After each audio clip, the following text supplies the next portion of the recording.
मैं जमात में चल रहा था तो एक पेशावर के अमीर साहब थे। पेशावर के अमीर साहब बड़े अल्लाह वाले आदमी थे। तो रात को बैठे थे तो मेरे से किस्सा सुनाते हैं मुझे।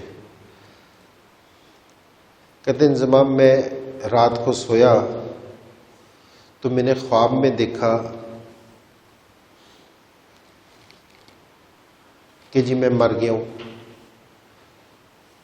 और कह रहे कि जी मैं एक लाइन में खड़ा हूं, आगे फरिश्ते खड़े हैं और फरिश्तों ने एक छुरी पकड़ रखी है।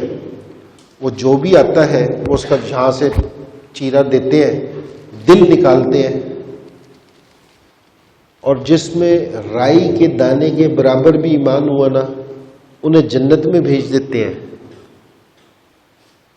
और जिसमें नहीं होता तो उसे कहते हैं चलो दोज़ख में। कह रहे बारी चलती चलती कह रहे कि मेरी बारी भी आ गई। तो कह रहे कि जिन्होंने ठग से मेरा दिल भी काटा, कह रहे ईमान ही ना निकला।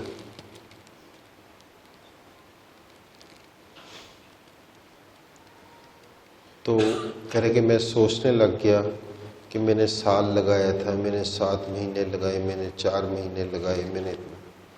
तो कह रहे कि जिस टाइम जहन्नुम में डालने लगा, एक फरिश्ता पीछे से आया,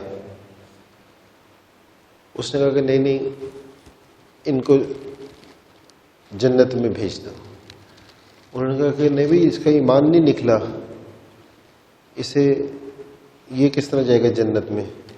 उसने कहा कि इसका ईमान तो नहीं निकला, लेकिन ये ईमान बनाने वाली मेहनत में लगा हुआ था, तो इसलिए इसका फैसला जन्नत का हो गया। कोई आदमी अगर कुरान हिफ्स कर रहा हो ना, बीच में उसकी मौत वाक़या हो जाए कि उसका पूरा हिफ्स ना हुआ, अल्लाह हाफिज़ों में से उठा देते हैं। ये अल्लाह की मेहरबानी है।